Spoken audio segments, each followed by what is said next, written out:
Fala pessoal, eu sou o Rodrigo Eng e esse é mais um episódio do podcast do Layup, informação de bandeja sobre a NBA, em parceria com a Rádio Sport Clube, que você pode ouvir em radiosportclube.com ou no seu smartphone usando o aplicativo Radiosnet, disponível para iOS e para Android. Hoje é uma quinta-feira, dia 13 de janeiro de 2019, e eu estou gravando o episódio número 145 do podcast do Layup, cujos assuntos serão os seguintes. No primeiro período, vou falar sobre o New Orleans Pelicans e Anthony Davis. Nós estamos nos encaminhando para presenciar uma verdadeira escolha de Sofia na NBA, porque, afinal de contas, o que deve prevalecer? Né? O direito de Anthony Davis finalmente explorar todo o seu potencial defendendo uma franquia competitiva, ou a viabilidade do New Orleans Pelicans, que é um time que promete eventualmente até desaparecer sem Anthony Davis. No segundo período, eu vou dar um follow-up de como andam as performances nos arremessos de alguns dos jogadores que já estavam no nosso radar desde antes do início da temporada, como DeAndre Jordan e Lonzo Ball, e também do Malcolm Brogdon. Né? Não me canso de falar sobre o Malcolm Brogdon, candidato a engrossar a lista do clube do 50, 40, 90. No intervalo, no quadro Máquina do Tempo, nós vamos retornar até o dia 5 de janeiro de 1962, quando o Philadelphia Warriors venceu o St. Louis Hawks por 134 a 116, e Will Chamberlain deu início a uma sequência de 47 partidas que acabaram configurando mais um recorde da NBA em vigor até hoje. No terceiro período, eu vou falar sobre a incrível reviravolta que Joe Harris, armador do Brooklyn Nets, deu na sua carreira, transformando-se em um dos principais jogadores de sua equipe e um dos arremessadores mais eficientes da NBA. E no quarto e último período, vou falar sobre Bruno Caboclo, por onde anda Bruno Caboclo. Né? Depois de passar 4 temporadas no Toronto Raptors, ele acabou sendo negociado com o Sacramento Kings e depois assinou um contrato com o Houston Rockets, mas atualmente está fora da NBA. Entretanto, pela primeira vez em quase 5 anos, nós estamos presenciando sinais claros, evidentes, de uma evolução do brasileiro. Eu vou falar sobre isso, portanto, no último período deste podcast de hoje. Então chega de delongas, vamos ao que interessa, o podcast do Layup está no ar.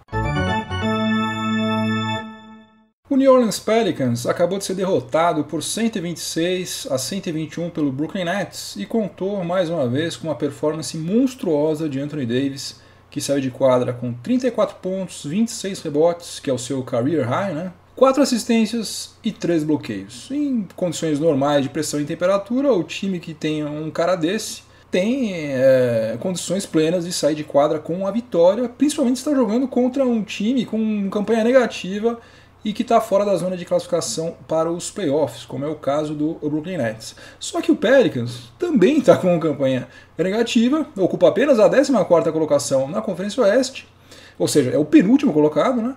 E tem um elenco menos equilibrado do que o Nets. Pra você ter uma ideia, dos 121 pontos do Pelicans, somente 5, ou seja, 4% foram marcados por reservas.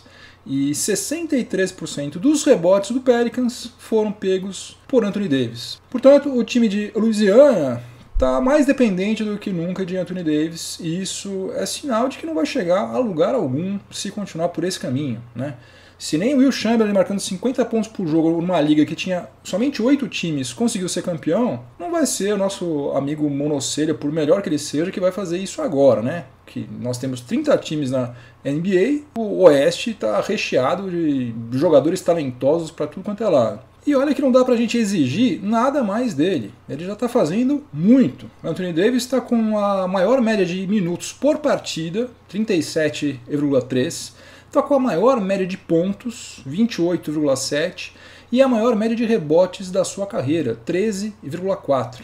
Ele está fazendo valer cada centavo daquela extensão de 127 milhões de dólares que ele assinou lá em 2015. O problema é que ele está esperando o Pelicans montar um time competitivo há pelo menos 5 anos. Até agora nada aconteceu, né? Ele vai fazer 26 anos em março e certamente não deve ter o menor interesse em continuar se matando em quadra todos os anos para não estar no palco principal da NBA, que são os playoffs, né? Após temporada. Né? Todo mundo se mata durante 6, 7 meses para depois ter a chance de jogar playoffs. Ele, nas suas 6 temporadas da NBA, disputou somente 13 partidas de playoffs até hoje. Nesse mesmo período, só para citar um exemplo, o Matthew Dellavedova já jogou 52 partidas de playoffs.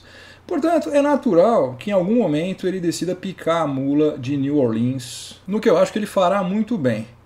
Seja pedindo para ser negociado, né, como virou moda recentemente lá na NBA, vide casos do Kawhi Leonard, do Kyrie Irving, do Jimmy Butler, ou seja em 2020, quando ele pode se tornar um free agent. Mas existe um outro lado dessa mesma moeda, porque com o Anthony Davis no elenco, o front office do Pelicans foi incapaz até hoje de contratar um reforço sequer à sua altura, né? Um cara para fazer dupla com ele. Até contratou DeMarcus Cousins, né? Mas deu azar dele se machucar, sem falar de que foi, a meu ver pelo menos, um negócio de ocasião, né? Não foi uma contratação planejada. Também não sei até que ponto que eles formavam uma boa dupla, né? Eles foram bem e tal, mas não sei se a médio prazo a coisa iria funcionar. Mas enfim, se Anthony Davis sair, qual vai ser o jogador de elite que vai ter interesse em defender uma franquia como o New Orleans Pelicans, por mais grana que ofereçam para ele? Né? Eu sinceramente não sei. Outra coisa, com Anthony Davis, que há várias temporadas é um dos 5 melhores jogadores da NBA, o Pelicans está em 25º lugar no ranking de média de público. E em 21º no ranking de lotação. Enfim, o futuro do Pelicans eu acho que vai estar seriamente ameaçado se ou quando, né, Anthony Davis deixar Louisiana. A gente já viu essa história antes, né? Um time com sede numa cidade de menor expressão, que ficou anos a fio sem ter relevância na liga e sem nenhuma estrela. O final nunca foi bom, nunca deu certo isso.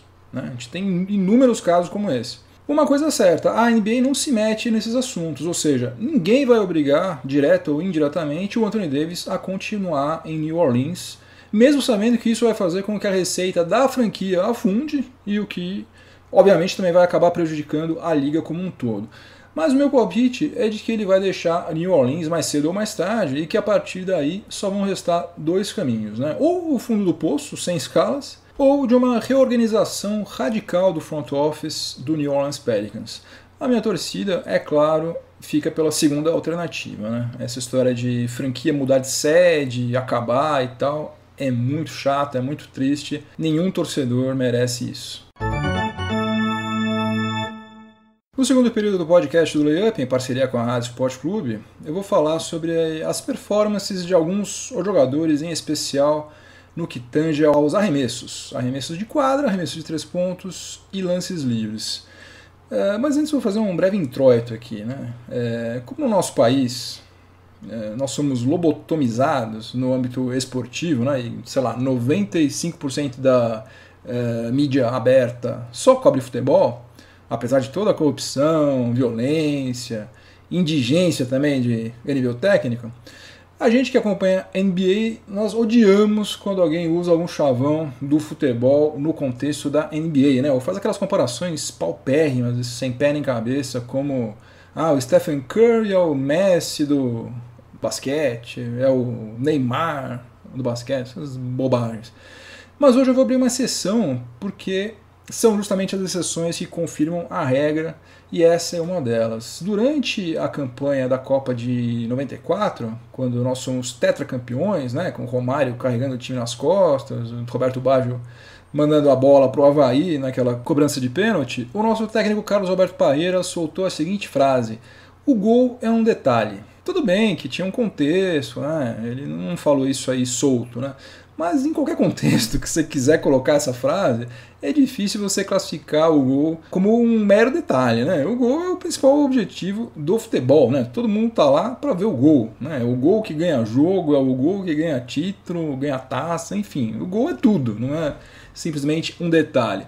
E da mesma maneira, a cesta também não pode ser considerada um mero detalhe no basquete, né? Você pode ter o esquema tático mais brilhante do universo, os melhores defensores que já houve, a franquia mais tradicional do mundo, a arena mais moderna, com um Jumbotron de 1 bilhão de pixels, uniforme maravilhoso, uma folha salarial de 200 milhões de dólares.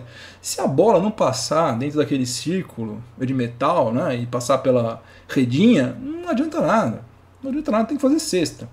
Por isso, vale a pena a gente dar uma conferida em como anda a aptidão de alguns jogadores da NBA de fazer exatamente isso, colocar a bola dentro da cesta. Primeiro eu vou falar sobre o DeAndre Jordan, pivô do Dallas Mavericks, que de fato melhorou absurdamente nas cobranças de lance livre. Um negócio fantástico. Ele passou de um aproveitamento de 58% em 2017 e 2018 para 70,5% na atual temporada. O curioso é que, como ele está com um aproveitamento aceitável, né, os adversários não estão usando mais aquele Heka Jordan, né, com a mesma intensidade de outras temporadas. Aliás, ele está com a menor média de lances livres cobrados por partida desde 2012 e 2013.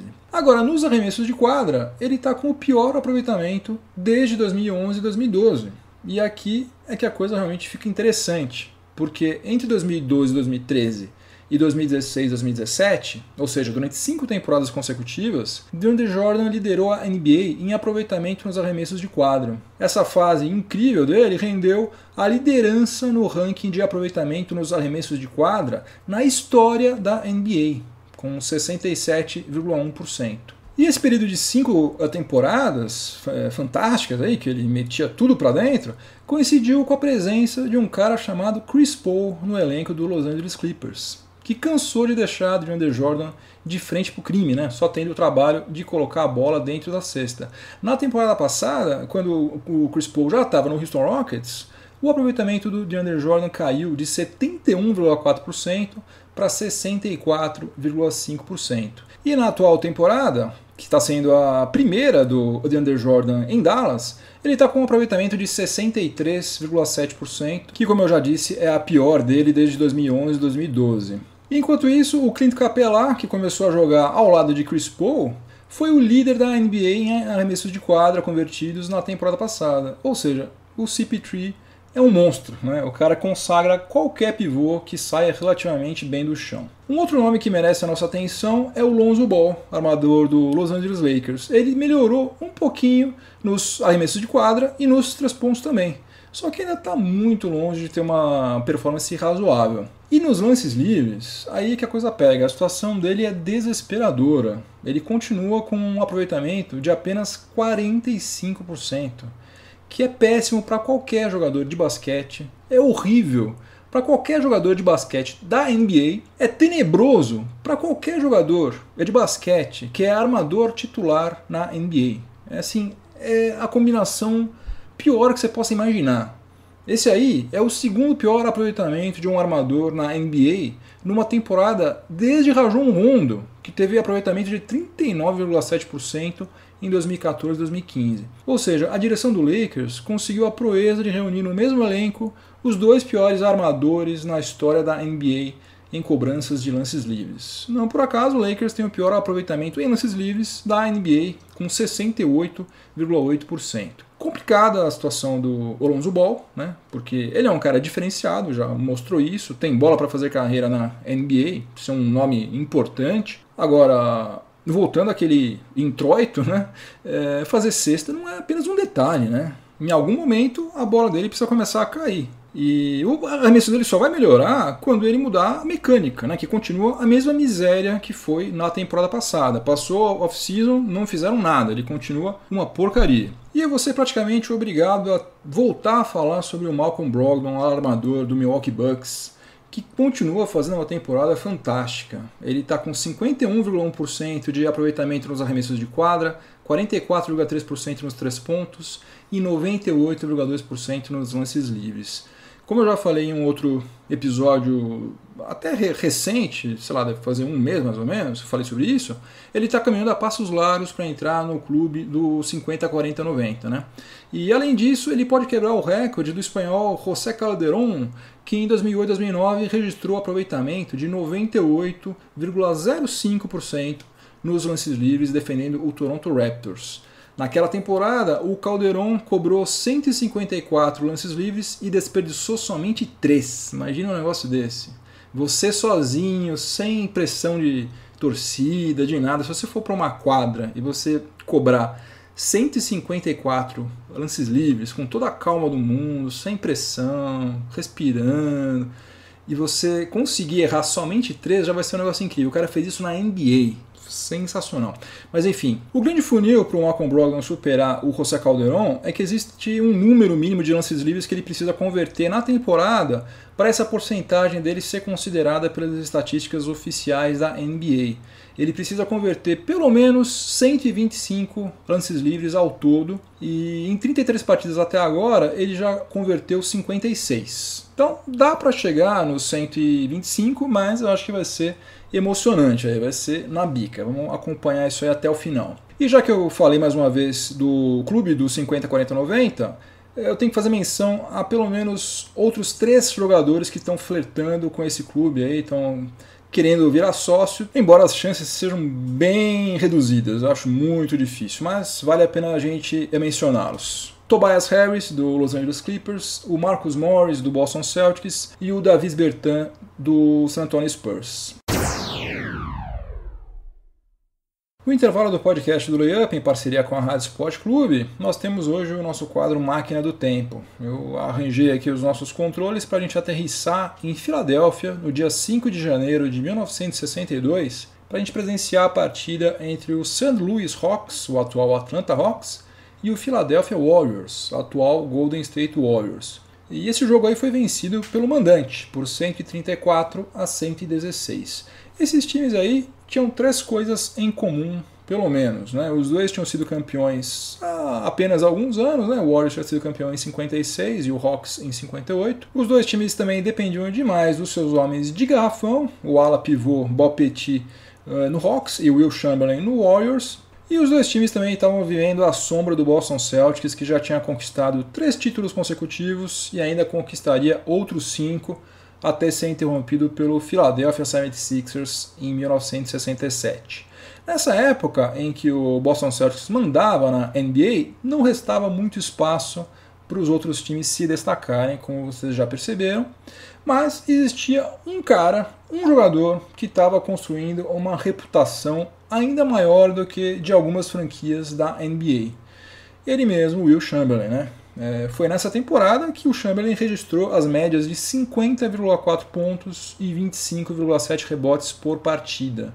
Números absolutamente insanos, né? Hoje a gente está festejando o fato de que James Harden igualou os feitos de Michael Jordan e de Kobe Bryant, que conseguiram marcar 400 pontos num intervalo de 10 partidas consecutivas.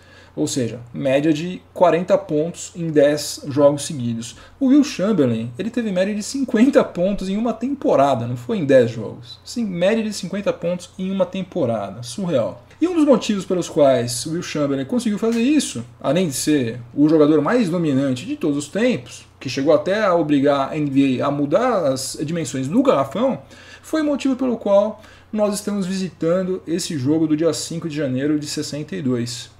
A partir desse jogo, e nos outros próximos 46 jogos, o Will Chamberlain não foi para o banco de reservas nem por um único segundo. Ele jogou o tempo inteiro de todos os jogos até o final da fase regular, incluindo 4 que tiveram prorrogação, então jogou 53 minutos, não apenas 48. E nas 12 partidas que o Warriors disputou nos playoffs daquele ano, até ser derrotado por quem? Pelo Boston Celtics por 4-3 nas finais da Divisão Leste. Ao todo, portanto, foram 47 partidas consecutivas em que o Will Chamberlain, aos 25 anos de idade, não teve um segundo de descanso sequer, que é um recorde absoluto da NBA e que seguramente vai perdurar para sempre. E talvez seja um dos recordes mais impressionantes dele, embora seja um dos menos comentados. No terceiro período do podcast do Layup, em parceria com a Rádio Sport Clube, eu vou falar sobre o Joe Harris. Quem acompanha a NBA está cansado de ouvir falar em LeBron James, Stephen Curry, Kyrie Irving, Anthony Davis, quem mais? James Harden, enfim, um monte de gente boa. Mas provavelmente não está muito familiarizado com o nome de Joe Harris, alarmador do Brooklyn Nets. E se esse é seu caso, um conselho: comece a prestar atenção nele, porque o Joe Harris tem tudo para se tornar um dos jogadores mais cobiçados da liga. Não que ele vai se tornar um astro do mesmo patamar desses outros aí que eu havia citado antes, né? Isso dificilmente vai acontecer. Mas há grandes chances de que vários times que têm pretensões de brigar por título se disponham a fazer alguns sacrifícios nas próximas temporadas para tentar contratar Joe Harris. E isso, considerando-se a enorme dificuldade que ele teve para se estabelecer na NBA, é algo incrível, é algo que vale a pena, merece o nosso destaque aqui. O Joe Harris ele foi selecionado pelo Cleveland Cavaliers na 33ª escolha do draft de 2014, atrás de um monte de gente que atualmente já nem está mais na NBA. Ele estreou na liga aos 23 anos de idade, jogando ao lado de LeBron James, Kyrie Irving, Kevin Love e Anderson Varejão, entre outros, num time que tinha sido montado para brigar pelo título. Então, naturalmente, ele não teve muitas oportunidades naquele time. Mesmo assim, ele chegou a atuar em 51 partidas na temporada 2014-2015. Em 2015-2016, quando ficou muito claro que o tamanho da encrenca chamada Golden State Warriors era muito maior do que LeBron James imaginava, os poucos minutos de Joe Harris no Cavs desapareceram. Ao longo de 2015, ele foi mandado para o Canton Charge, que é o time do Cavs na Liga de Desenvolvimento, nada menos do que 16 vezes. Ficou indo e vindo da Liga de Desenvolvimento. E em janeiro de 2016, a moral dele estava tão baixa que ele foi trocado pelo Cavs com o Orlando Magic, junto com uma quantia em dinheiro e uma escolha de segunda rodada em 2017 por uma escolha de segunda rodada em 2020. E para piorar, ele foi automaticamente dispensado pelo Orlando Magic no mesmo dia. No dia em que ele foi negociado, ele já foi dispensado automaticamente pelo Magic. Daí ele ficou 6 meses desempregado até ser contratado como um free agent pelo Brooklyn Nets, com um contrato de 2 anos pelo piso salarial.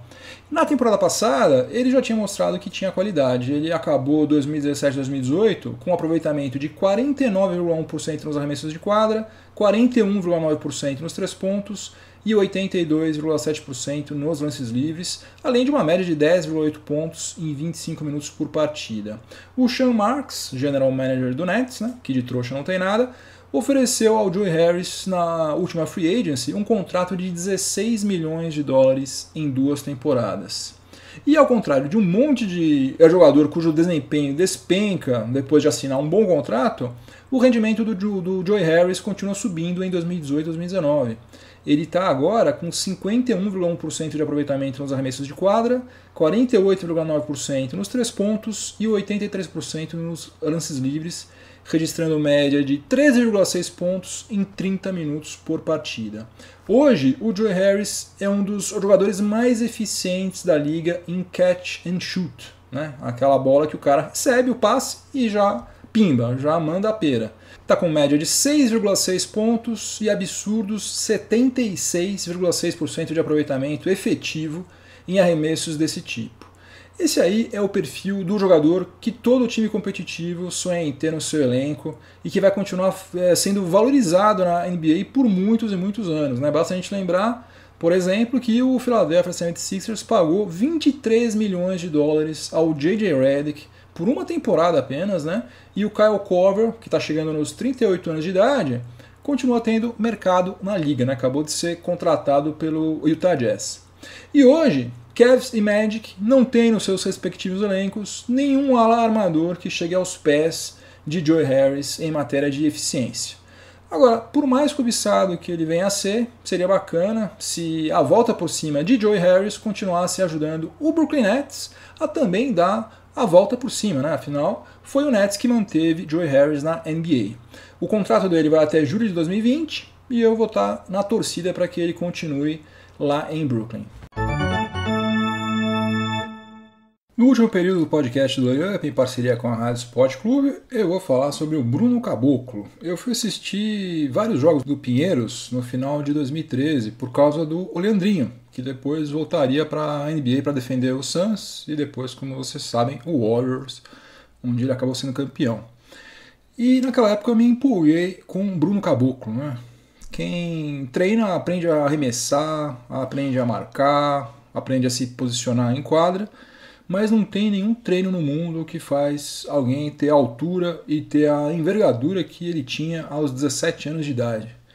E da mesma maneira que eu entrei no bonde de otimistas que acreditava que ele ia fazer sucesso na NBA, um monte de americano fez a mesma coisa. Até chamaram ele de o Kevin Durant brasileiro, depois de ele ter sido selecionado pelo Toronto Raptors. Na prática, todo mundo está cansado de saber que as coisas não saíram tão bem assim, né? O Bruno Caboclo passou 4 temporadas sambando entre a NBA e a Liga de Desenvolvimento e não evoluiu praticamente nada, né? Sempre com aproveitamento em torno de 40% nos arremessos de quadra e não se destacando em absolutamente nada que o credenciasse a ter uma chance no time principal do Toronto Raptors. Acabou sendo negociado com o Sacramento Kings, onde não teve o seu contrato renovado e se transformou em free agent. Daí, surpreendentemente até, ele assinou um contrato com o Houston Rockets, né? Mas acabou sendo dispensado mesmo antes do início da temporada atual. Porém, ele teve uma chance no Rio Grande Valley Vipers, que é a equipe do Houston Rockets na D-League. E agora parece que finalmente alguma chavinha foi acionada na cabeça de Bruno Caboclo, porque a evolução que o Masai Ujiri, presidente do Raptors, ficou esperando acontecer durante anos, está dando as caras agora no Texas. Nessa temporada atual, o Bruno Caboclo já fez 21 partidas pelo Vipers e está com os seguintes números: 15,3 pontos, 7,4 rebotes, e olha só isso aqui, 2,8 bloqueios em 27 minutos por partida. Essa campanha que você ouviu não foi o seu celular, foi o meu aqui que eu deixei de colocar no mudo. Que mais? Ele está com um aproveitamento de 50,2% nos arremessos de quadra e de 41,8% nos chutes de 3 pontos. Já tem 8 duplos-duplos e tem o maior plus-minus do Vipers. Nas 4 temporadas anteriores dele, lá na D-League, né, ele não passou nem perto de registrar números como esses. Eu posso estar enganado, mas eu acho que o que atrapalhou Bruno Caboclo foi a falta de maturidade, né, coisa que agora, aos 23 anos de idade, ele está começando a adquirir. E também acho, embora não tenha nenhuma informação concreta sobre isso, que o Nenê Hilário deve estar sendo uma espécie de mentor para ele lá no Texas. Então, quem achava que os dias de Bruno Caboclo na NBA estavam terminados, como eu, talvez ainda tenha a grata surpresa de vê-lo em quadra novamente. Eu torci por ele em 2013, torci por ele durante todos esses anos de Toronto Raptors e continuo torcendo agora. Aliás, eu acho que ele nunca esteve tão perto, por incrível que pareça, de realmente ganhar minutos em quadra num time da NBA, como ele está agora. A qualquer momento, alguma franquia, principalmente o próprio Houston Rockets, pode convocá-lo aí para cobrir eventualmente alguma contusão, né, para entrar na rotação, simplesmente. Não digo que seja uma coisa provável, mas é uma coisa plenamente possível de acontecer. Game over, acabou mais um episódio do podcast do Layup, espero que vocês tenham gostado, obrigado pela companhia. A minha trilha sonora para esse final de semana vai ser a música Unchained, a primeira música do lado B do álbum Fair Warning, lançado em 1981, que é um dos álbuns do Van Halen que eu mais gosto, ou Van Halen, para quem prefere a pronúncia americanizada. Enquanto essa música estava sendo gravada, um executivo da Warner Bros. Entrou no estúdio, né, e daí o David Lee Roth, vocalista do Van Halen, tirou um barato do terno que esse cara estava usando. Aliás, como a moda nos anos 80 foi bizarra, então dá para ter uma ideia de quão ridículo devia ser o terno de um executivo californiano da Warner Brothers lá nos anos 80. O Ted Tappelman, que era o cara que estava produzindo o LP, pediu uma boa para o David Lee Roth parar com a palhaçada. E tudo isso aí, todo esse diálogo, digamos assim, acabou entrando na versão final dessa faixa Unchained do Van Halen. Recomendações de praxe, siga o Layup nas mídias sociais, no Facebook e no Twitter é LayupBR e no Instagram é LayupNBA. Se inscreva lá no canal do Layup no YouTube, para você encontrar, você entra no site do layup.com.br, tem um banner lá, clica lá que você já cai direto na página do canal do Layup no YouTube, se inscreva, porque agora em janeiro eu vou começar a colocar outros conteúdos lá, além de apenas os episódios aqui do nosso podcast, vai ter outras coisas por lá também. E se você estiver ouvindo este episódio em alguma plataforma de podcast, aproveite para avaliar positivamente o podcast do Layup e me dar uma força. Para quem está ouvindo na Rádio Sport Clube, continue sintonizado por aí que vem mais informação esportiva de qualidade na sequência. Bom final de semana, muito juízo, voltem todos inteiros para casa, semana que vem tem mais. Um abração, tchau, tchau.